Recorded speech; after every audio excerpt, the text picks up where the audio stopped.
오늘 우리에게 주신 말씀은 사무엘하 14장 12절로 17절입니다. 제가 봉독하겠습니다. 거룩하신 하나님의 말씀입니다. 여인이 이르되 청하건대 당신의 여종을 용납하여 한 말씀을 내게 내 주 왕께 엽죽게 하옵소서 하니 그가 이르되 말하라 하니라. 여인이 이르되 그러면 어찌하여 왕께서 하나님의 백성에게 대하여 이 같은 생각을 하셨나이까? 이 말씀을 하심으로 왕께서 죄 있는 사람같이 되심은 그 내쫓긴 자를 왕께서 집으로 돌아오게 하지 아니하심이니이다. 우리는 필경 죽으리니 땅에 쏟아진 물을 다시 담지 못함 같을 것이오나 하나님은 생명을 빼앗지 아니하시고 방책을 베푸사 내쫓긴 자가 하나님께 버린 자가 되지 아니하게 하시나이다. 이제 내가 와서 내 주 왕께 이 말씀을 엽주는 것은 백성들이 나를 두렵게 하므로 당신의 여종이 스스로 말하기를 내가 왕께 여쭈오면 혹시 종이 청하는 것을 왕께서 시행하실 것이라. 왕께서 들으시고 나와 내 아들을 함께 하나님의 기업에서 끊을 자의 손으로부터 주의 종을 구원하시리라 함이니이다. 당신의 여종이 또 스스로 말하기를 내 주 왕의 말씀이 나의 위로가 되기를 원한다 하셨사오니 이는 내 주 왕께서 하나님의 사자같이 선과 악을 분간하심이니이다.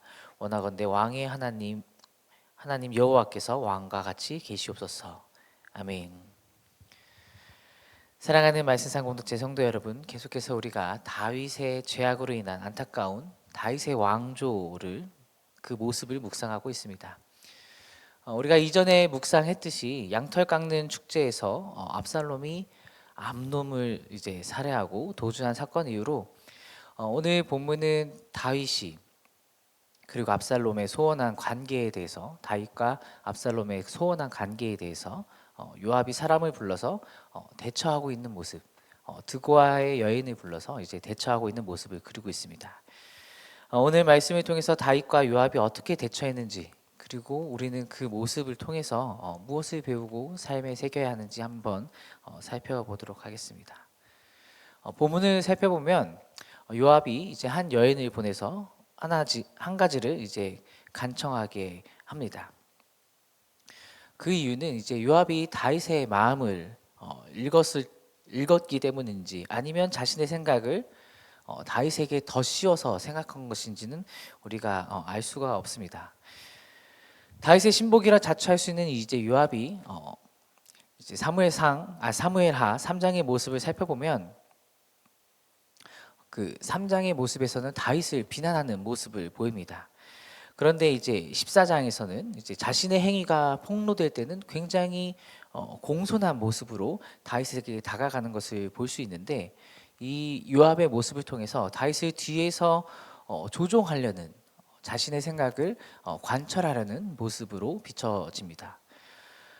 그 다윗의 모습이 안타깝게도 이러한 요압에게 좌지우지되는 것이 참 안타까운데 우리가 읽고 묵상하는 다윗의 모습이 소년 다윗의 총명함과 용맹스러움과 지혜로움 그리고 사울 왕에게 목숨의 위협을 받을 때 그 하나님의 그 간구하심을 도우심을 구하던 그 모습 다윗의 모습이 아님을 우리가 볼 수 있습니다. 다윗이 영적인 어두움에 빠져서 허우적대면서 문제를 해결하고 싶으나 문제를 해결할 힘이 없는 나약한 왕의 모습이라는 것이죠. 분별력도 많이 흐트러진 모습으로 그려지고 있습니다. 이에 요압이 이제 드고아의 지혜로운 여인을 섭외하여서 부자의 갈등을 잘 해결하는 것으로 만들어 갑니다. 요압이 드고아의 여자의 이제 옷차림새부터 시작해서 어떤 말을 해야 될지 하나부터 열까지 모두 가르치는 것을 우리가 볼 수 있는데 이 지혜로운 여인은 매우 말 그대로 굉장히 똑똑하고 연기를 잘했던 여인인 것 같습니다. 요압의 말을 그대로 잘 옮겨서 연기를 했던 것이죠. 이 여인의 이야기는 이런 것입니다. 아들 둘이 서로 싸우다가 한 명이 죽었는데 사람들이 그 남은 아들마저 죽이려고 한다. 그런데 이 아들이 재산을 상속받아야 하는 유일한 아들이라고 이제 하소연을 하는 겁니다. 그래서 다윗이 이렇게 이야기하는 것이죠. 내가 그 아들을 살려줄 것을 약속한다라고 이야기하는 겁니다. 그런데 이때 훅 한 가지 더 이야기가 치고 들어오게 됩니다. 압살롬은 왜 왕궁에 들이지 않냐고. 비록 암논을 죽였지만 왕의 유업을 이을 사람이 압살롬인데 왜 왕궁으로 다시 들이지 않냐? 쫓겨났지만 하나님의 뜻은 거기에 있을 것이다라고 말하면서 다윗을 설득하는 것입니다. 이때 다윗이 이제 이 모든 것이 자신의 아들 압살롬을 데려오기 위한 하나의 이야기였음을 깨닫고 그 여인의 배후에 누가 있는지 묻습니다. 여기서 다윗이 정신을 좀 차렸나 싶기도 하는데 그러면서 다시 압살롬을 데려오게 합니다. 이 모든 것은 하나님이 원하시는 일이었을까요? 잠언 16장 9절에 이런 말씀이 적혀져 있습니다. 사람이 마음으로 자기의 길을 계획할지라도 그의 걸음을 인도하시는 이는 여호와시니라. 아멘. 사람이 자기 마음대로 자기의 판단대로 자기의 생각대로 계획할지라도 결국에는 하나님이 허락하셔야 하는 일이고 하나님이 이끌어 주셔야 이루어진다라는 것을 우리가 이 말씀을 통해서 알 수 있습니다. 요압이 생각했을 때 아무래도 왕이 될 사람은 압살롬이라고 생각했습니다. 압살롬에 대한 용모와 그에 대한 백성들의 칭찬이 우리가 나중에 묵상할 본문에 기록되어 있는데 이 모습은 마치 사울을 연상하게 합니다.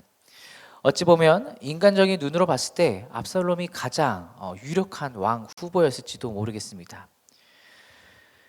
우리 인간은 육적인 형식, 그러니까 눈에 보이는 것을 보고 판단하는 존재입니다. 그렇기 때문에 눈에 보이고 좋아 보이는 것을 우리가 가장 좋게 여기기 마련입니다. 그리고 가장 합리적이고 이상적이라고 생각하는 것이죠.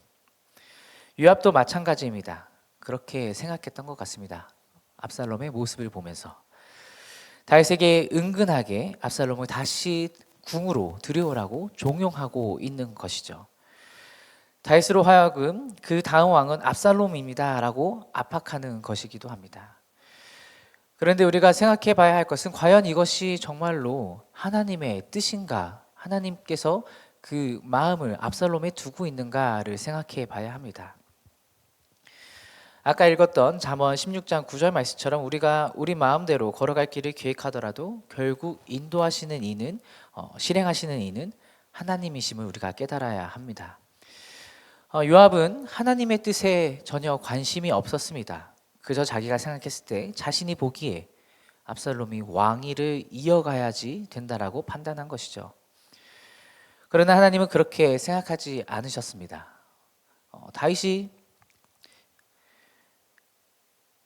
다윗이 왕으로 들었을 때 왕위를 누구에게 주었을까요? 왕위를 이은 사람은 결국 압살롬이 아니었습니다. 압살롬이 궁을 떠나 망명하고 있을 때 다윗은 하나님의 뜻을 구했어야 합니다. 하나님의 지혜를 구했어야 합니다. 그러나 앞에 본문을 보면 알 수 있듯이 3년이라는 시간을 마음 아파하면서 그 고통을 치유하는 시간을 보냈습니다. 그런데 이 시간이 과연 하나님과 친밀해지는 시간이었는가, 하나님께 간구하는 시간이었는가, 하나님의 뜻을 구하는 시간이었는가 라고 보았을 때 그렇지 않았을 것이라고 생각이 듭니다. 하나님과 과연 친밀해지고 여러분은 지금 오늘을 살아가고 계십니까? 우리는 오늘을 어떻게 살아야 할까요? 우리 앞에 놓여진 문제들에 대해서 어떻게 대해야 할까요? 우리에게 닥친 문제들에 대해서 인간적으로 생각했을 때 가장 좋은 방법들이 떠오를 수 있습니다. 그리고 단기간으로 봤을 때 효과적일 수도 있습니다. 그러나 하나님이 보시기에 과연 그러한가라는 것을 한번 생각해 봐야 합니다. 우리가 하나님께 여쭤봐야 한다는 것이죠. 압살롬이 복귀하게 되는 것과 그 이후의 일들을 한번 살펴보면 하나님의 뜻대로 이루어졌는가 그렇지 않다라는 것을 우리가 이후에 보게 되는데 그는 다윗을 이은 왕이 되지 못했습니다. 오히려 다윗에게 반역을 하게 되는 것이죠. 하나님께서 압살롬을 불러온 것이 아니라 요압의 생각대로 인간의 생각대로 그를 불러왔다라는 것을 우리가 알 수 있습니다. 우리의 삶에서도 마찬가지라고 생각합니다. 우리의 생각과 뜻을 하나님께 온전히 순종하고 하나님께 온전히 집중해야 합니다. 내 생각과 뜻대로 가고 있는가 아니면 하나님의 생각과 뜻대로 내가 걸어가고 있는가 그 문제를 그렇게 대하고 있는가 한번 점검하면서 오늘을 살아야 합니다. 매일의 삶에서 하나님께 그 뜻을 구하면서 살아가시는 저와 여러분이 되길 소망합니다. 우리가 그렇게 하기 위해서는 매일 기도하며 하나님의 말씀을 읽으며 하나님께서 들려주시는 그 음성을 우리가 들어야 합니다. 제가 어제 책 한 권을 읽다가 깊이 깨달은 바가 하나가 있었습니다. 말씀 묵상이라는 것이 어떤 것인가라는 어떤 한 학자의 정의였는데, 말씀 묵상은 성령께서 우리 양심에게 들려주시는 하나님의 말씀, 하나님의 설교다라는 것이 강력하게 다가왔습니다. 하나님께서 우리에게 그 뜻을 말씀해 주시고 비춰 주신다라면 우리가 그 뜻을 잘 깨달아서 나아갈 수 있다라는 것이죠. 우리가 매일의 삶 속에서 하나님의 말씀을 깊이 체험하고 하나님께서 들려주시는 그 음성에 귀 기울이면서 그 뜻을 향해서 걸어가는 저와 여러분이 되시기를 주님의 이름으로 축복합니다. 기도하겠습니다. 사랑이신 주님, 감사합니다. 오늘 말씀을 통해서 하나님의 뜻에 그 음성에 더욱더 귀 기울이길 원합니다. 하나님, 우리에게 닥친 상황과 문제들에 대해서 우리가 인간적으로 생각하는 것이 아니라 하나님의 지혜를 구하면서 나아갈 수 있도록 도와주옵소서. 하나님이 보시기에 정말로 그러한가, 하나님께 우리가 매일 여쭤보면서 하나님의 뜻을 구하면서 하나님과 매일 친밀한 교제로 하나님의 뜻을 우리의 삶에서 이루어가는 우리 말씀상 공동체가 될 수 있도록 도와주옵소서. 감사합니다. 이 모든 말씀 예수 그리스도 이름으로 기도드립니다. 아멘. 함께 공동 기도 제목을 읽고 기도하도록 하겠습니다. 지금 들은 말씀이 내 삶으로 이어지게 하옵소서.